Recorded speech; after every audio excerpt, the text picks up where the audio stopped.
Hello guys, कैसे हैं आप लोग। तो आज हम आए हैं क्वाड्रेटिक इक्वेशन की अपनी आखिरी एक्सरसाइज लेके, एक्सरसाइज 4.4।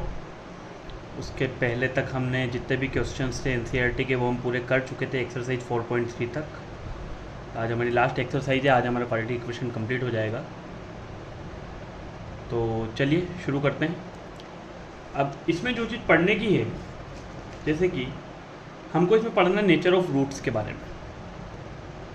नेचर ऑफ रूट्स,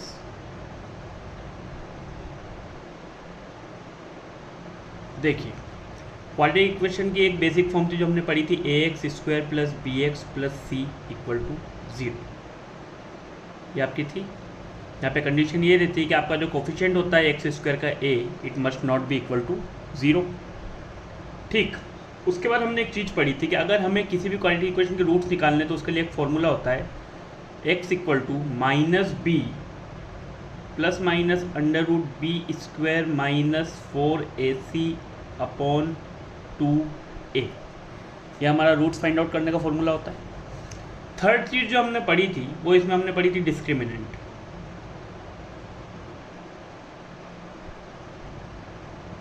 ठीक है, जो किसके बराबर होता है b² माइनस 4ac। इसी से होता है कि भैया नेचर ऑफ रूट्स जो रहते हैं वो आपकी इस चीज़ पे डिपेंड करते हैं, डिस्क्रिमिनेंट पे। तो इसके लिए 3 कंडीशन होती है। फर्स्ट, आपका b² minus 4ac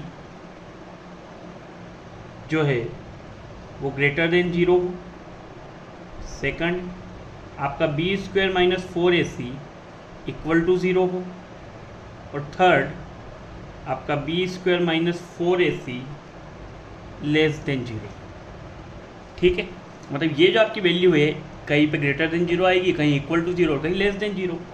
so nature of roots इसी से डिसाइड होता है। अगर फर्स्ट कंडीशन है कि आपका b² minus 4ac greater than 0 है, इस कंडीशन में आपके 2 डिस्टिंक्ट रियल रूट्स एग्जिस्ट करेंगे। अगर आपका b² minus 4ac equal to 0 है तो आपके 2 इक्वल रूट्स एग्जिस्ट करेंगे, 2 इक्वल रियल रूट्स आपके एग्जिस्ट करेंगे। और यहाँ पर अगर आपका b² minus 4ac less than 0 है तो आपके नो रियल रूट्स, मतलब आपके रियल रूट्स एग्जिस्ट नहीं करेंगे, रूट्स वर इमेजनरी। ओके, चलिए, तो ये 3 चीज़ थी। अब जैसे जैसे हम सवाल करेंगे उसमें हम आपको समझाते जाएंगे। चलिए शुरू करते हैं। Question number 1। तो क्वेश्चन नंबर 1 में हमें कहा गया है कि find the nature of the roots of the following quadratic equation and if the real roots exist find them. चलिए, फर्स्ट जो है वो ये है, 2x² minus 3x plus 5 equal to 0। अगर रियल रूट्स एग्जिस्ट करेंगे तो हमें उन्हें फाइंड करना है। ठीक है, सबसे पहले मैं अपना डिस्क्रिमिनेंट फाइंड आउट करूँगा जो कि होता है b² माइनस 4ac। यहाँ पे अगर आप देखें तो b की वैल्यू है -3, तो -3 का square minus 4 into a into c है आपका 5। -3 का स्क्वायर कितना होगा 9, स्क्वायर है पॉजिटिव हो जाएगा, नेगेटिव का 3 3 जा 9, -4 2 जा 8 एंड 8 5 जा 40 विच इज इक्वल टू -31। यहाँ पे जो आपका डिस्क्रिमिनेंट है वो लेस देन 0 है। डिस्क्रिमिनेंट लेस देन 0 है, इट मीन्स यहाँ पे नो रियल रूट्स एग्जिस्ट। यहाँ पे रियल रूट्स एग्जिस्ट नहीं करेंगे। क्लियर है, आई बात समझ। क्योंकि यहाँ पे हमारा डिस्क्रिमिनेंट 0 से कम है इसलिए यहाँ पे रियल रूट्स एग्जिस्ट नहीं करेंगे, इसलिए हमें उन्हें फाइंड करने की भी ज़रूरत नहीं है। चलिए,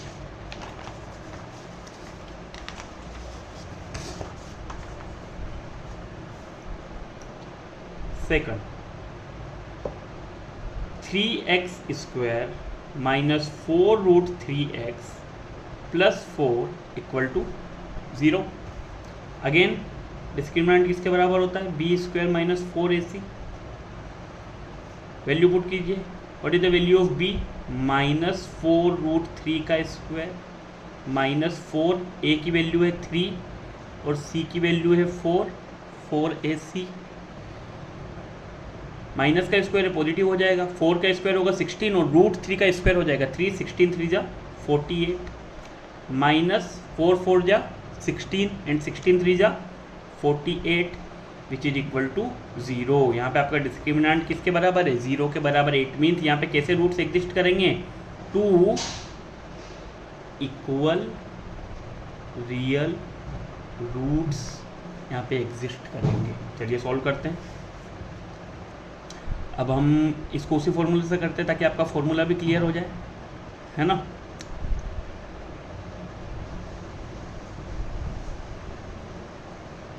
अच्छा, इसको फैक्टराइजेशन से भी मैं आपको, चलिए दोनों से एक बार करके दिखाता हूँ, आपको दोनों से रिवीजन हो जाएगा। पहले मैं इसको फैक्टराइजेशन से करता हूँ। 3x² minus 4√3x plus 4। ठीक, कैसे सिखाया था? 3 4 जा 12। हमें दो ऐसे नंबर सोचने हैं यहाँ पर बीच में जिनको मल्टीप्लाई करने पे तो 12 आए, पर प्लस माइनस करने पे -4√3 आए। तो देखिए दोनों में √3 तो कॉमन रहेगा क्योंकि ये इरेशनल नंबर है। तो -2√3x और -2√3x प्लस 4। अच्छा देखिए, दोनों को अगर मैं जोड़ूँ तो -2 और -2√3x दोनों जुड़ेंगे तो -4√3x हो जाएगा। अगर दोनों को मल्टीप्लाई करूँ तो माइनस इंटू माइनस प्लस 2 2 जा 4, √3 इंटू √3 3 और 4 3 जा 12। इट मीन्स ये सही है। अब इन दोनों में से हम क्या कॉमन ले सकते हैं? इसमें से और इसमें से। इसमें से हम कॉमन लेंगे √3x। जब √3x कॉमन लूँगा तो यहाँ पे अंदर क्या बचेगा? √3x और यहाँ बचेगा -2। आगे हमको वही लिखना है, √3x और -2। यहाँ देखिए √3x है, इसको -√3x बनाना मतलब -2 का मल्टीप्लाई करना पड़ेगा। माइनस इंटू माइनस प्लस 2 2 जा 4। अगेन हमारे पास क्या क्या आ गया? √3x -2, दोनों में से कॉमन लिया और ब्रैकेट में क्या बचेगा? √3x -2। जब इन दोनों को 0 के बराबर रखेंगे तो आपका √3x -2 इक्वल टू 0 आएगा। तो आपकी x की वैल्यू आ जाएगी 2/√3 और इसको भी अगर रखेंगे तो यहाँ पे भी वैल्यू आएगी 2/√3। तो यहाँ पे देखिए प्रूव हो गया कि 2 इक्वल रियल रूट्स एग्जिस्ट करेंगे। तो ये थी हमारी फैक्टराइजेशन मेथड। अगर मैं आपको इसको ये हमारी splitting the middle term method थी। अगर मैं आपको नॉर्मल फॉर्मूले से सॉल्व करके दिखाऊं तो x is equal to -b मतलब माइनस अंडर ब्रैकेट में माइनस का 4√3, x equal to -b plus minus under root b का स्क्वायर।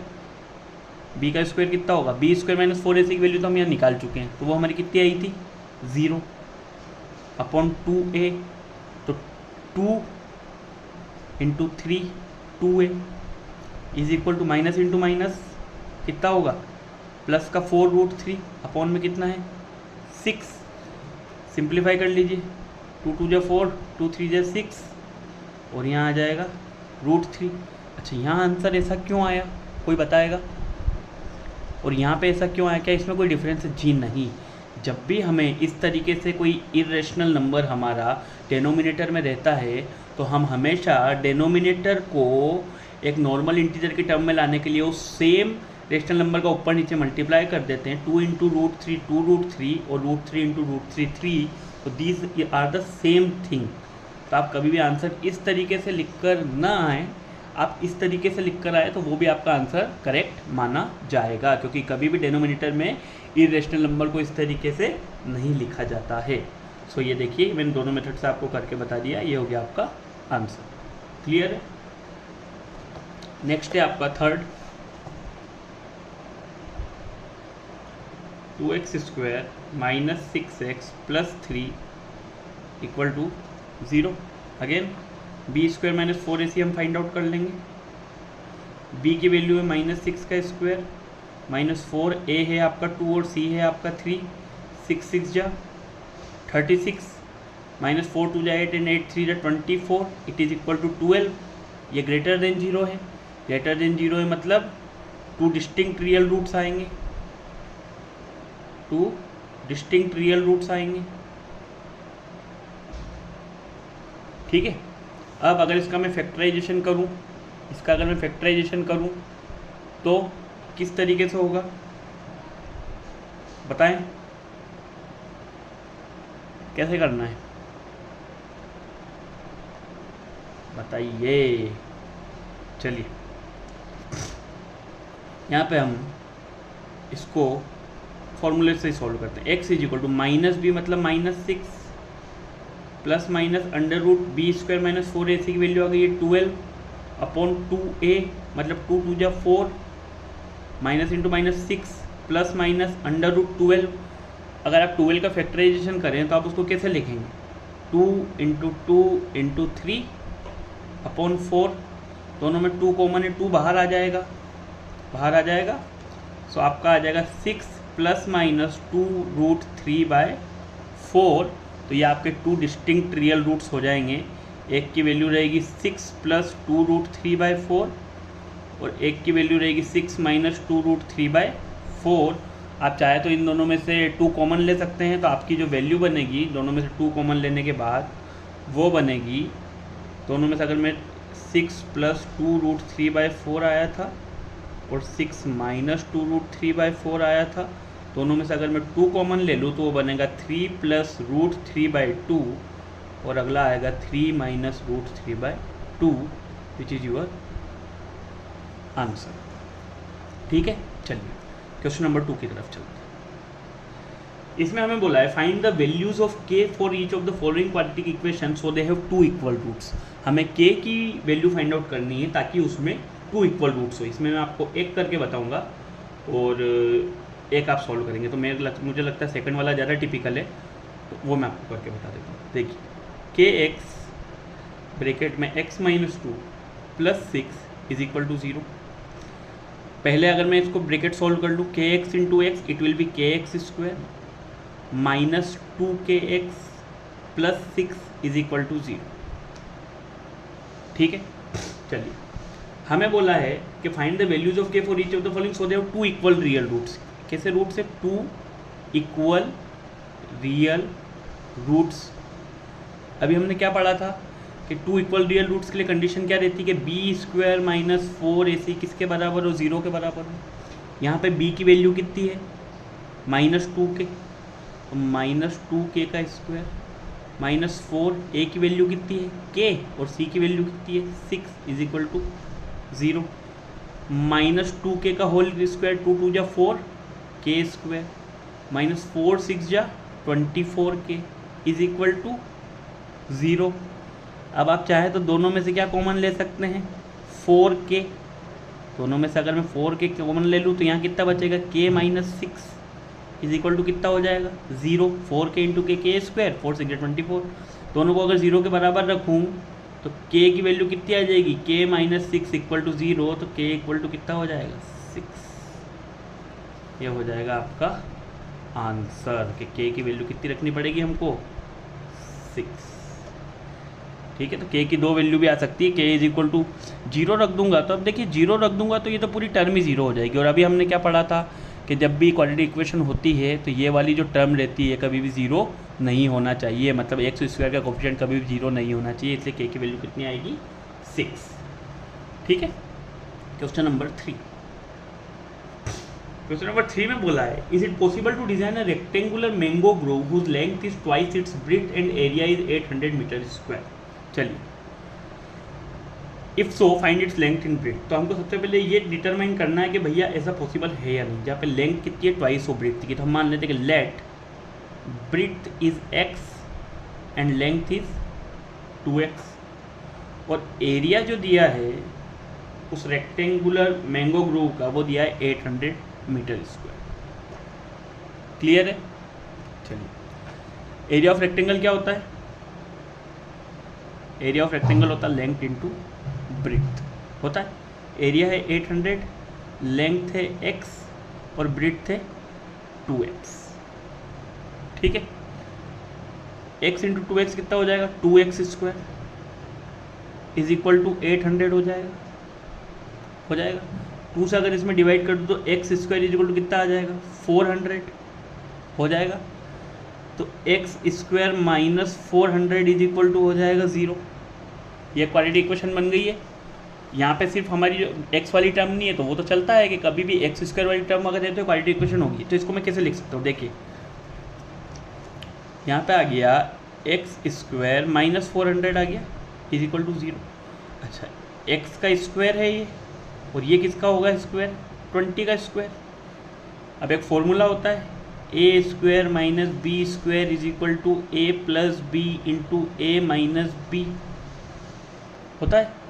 चलिए पहले तो हम ये चेक कर लें, हमारे पास ये एक क्वाड्रेटिक इक्वेशन बनी है कि नहीं बनी है। अच्छा, पहले मैं इसका B square minus 4ac check कर लेता हूँ कि एग्जिस्ट करेगा या नहीं, उसके बाद निकालूंगा। भैया उसने बोला एग्जिस्ट करे, तो ये मेरे पास एक क्वाड्रेटिक इक्वेशन बन गई है ना। अब देखिए यहाँ अगर मैं चेक करूँ अपना कि बी स्क्वायर माइनस 4ac किसके बराबर है, what is the value of b? B की वैल्यू कितनी है? बी की वैल्यू है 0, क्योंकि ये होती है quadratic equation a x square plus b x plus c. यहाँ पे एक्स की कोई टर्म ही नहीं है इसके अंदर, मतलब बी की वैल्यू कितनी होगी? 0, तो ये तो 0 हो जाएगा। माइनस 4, ए कितना है? 1, और सी कितना है? माइनस का 400, तो माइनस इंटू माइनस प्लस 1600 आ जाएगा। तो यहाँ पे बी स्क्वायर माइनस 4ac क्या है? ग्रेटर देन 0 है। इट मीन्स यहाँ 2 डिस्टिंक्ट रियल रूट एग्जिस्ट करेंगे। अब इसको सॉल्व कर लीजिए। A square minus b square होता है a plus b into a minus b, तो ये होगा x plus 20 into x minus 20 equal to 0। तो यहाँ x की वैल्यू आएगी माइनस 20, एक x की वैल्यू आएगी 20, तो length can not be negative नहीं हो सकती है। तो हमारी जो ब्रेड्थ है, जिसे हमने किसके बराबर माना था? x के बराबर माना था, तो ब्रेड्थ आ जाएगी 20 मीटर, और जो लेंथ थी वो उसकी डबल थी, मीन्स 2x थी, तो 2 into 20 it will be 40 meter, and ये हमारा क्या होगा? आंसर।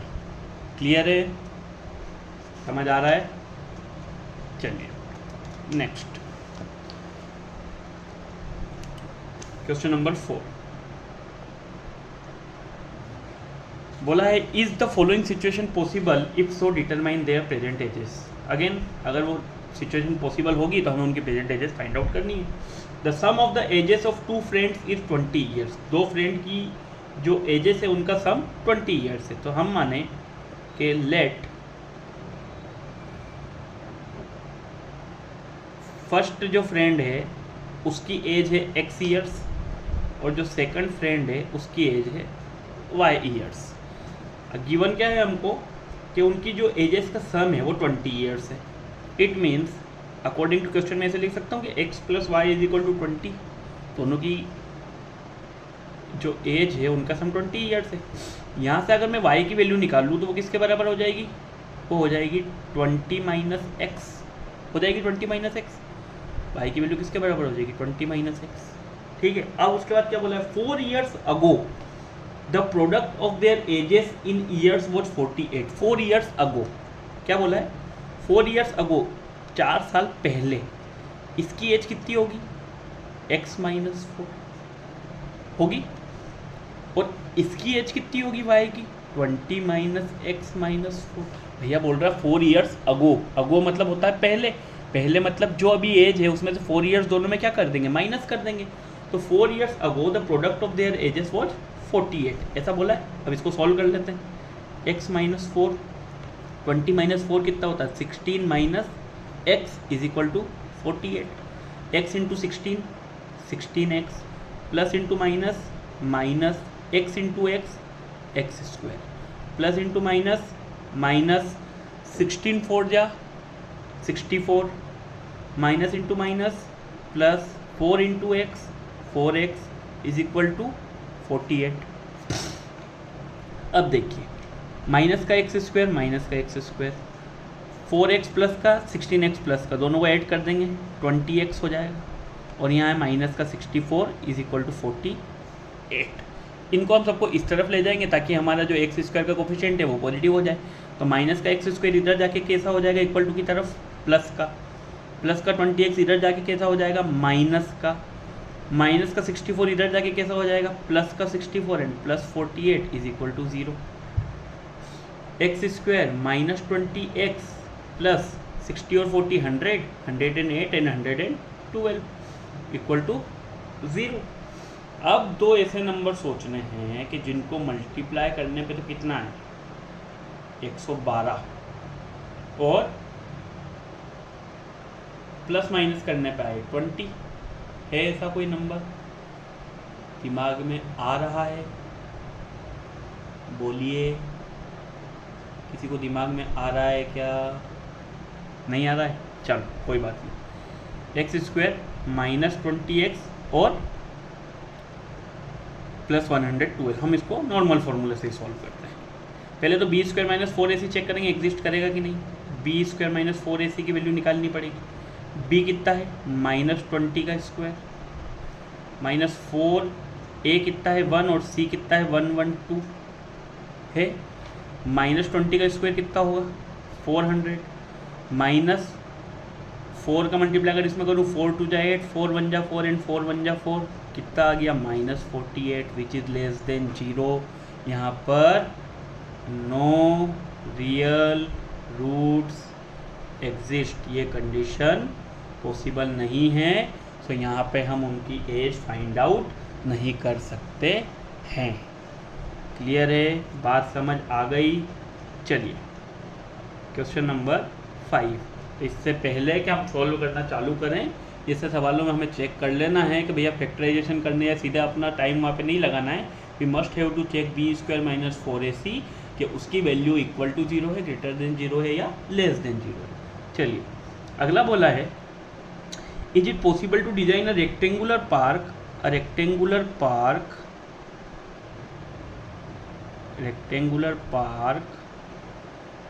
जिसका कि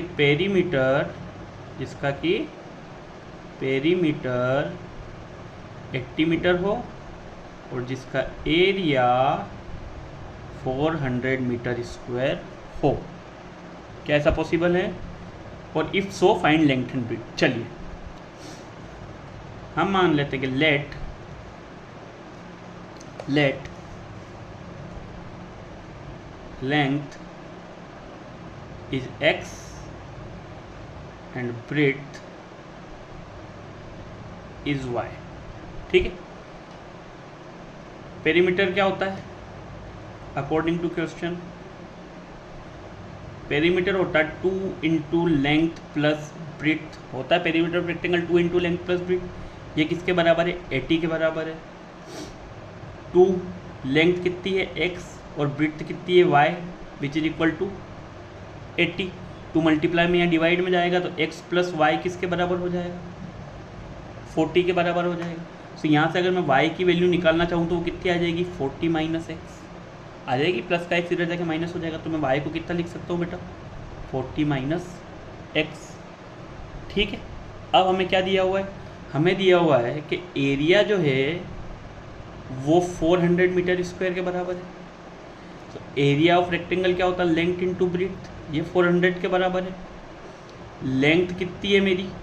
लेंथ मैंने मानी है x और ब्रेड्थ कितनी हो गई मेरी? 40 minus x is equal to कितना आ जाएगा? 400। x into 40x plus into minus x square is equal to 400। Minus का एक्स स्क्वायर इधर जाके प्लस का 40x इधर जाके माइनस का और 400, तो 400 ही रहेगा क्योंकि उधर ही है, इक्वल टू 0। क्या निकालेंगे?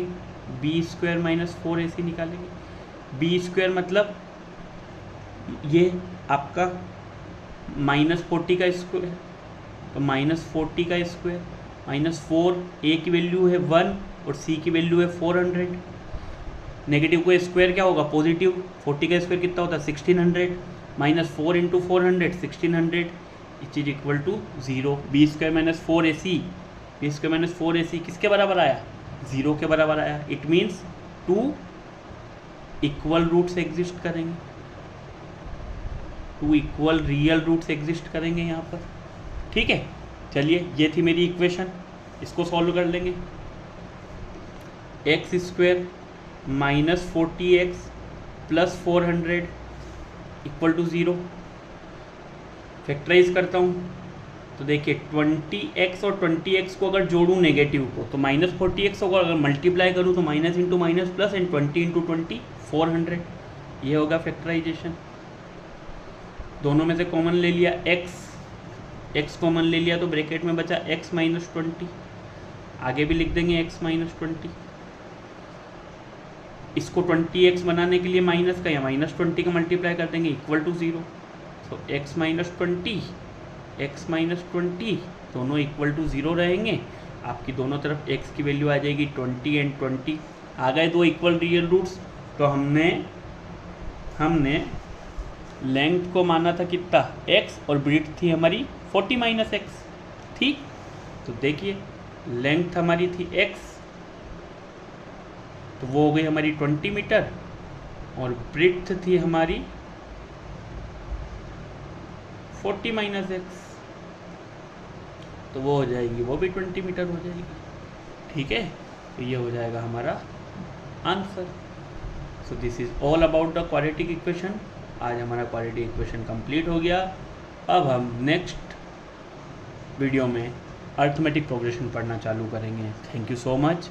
चैनल को प्लीज़ लाइक कीजिए, सब्सक्राइब कीजिए और ऐसे ही हमारे चैनल पर आते रहिए। Thank you so much.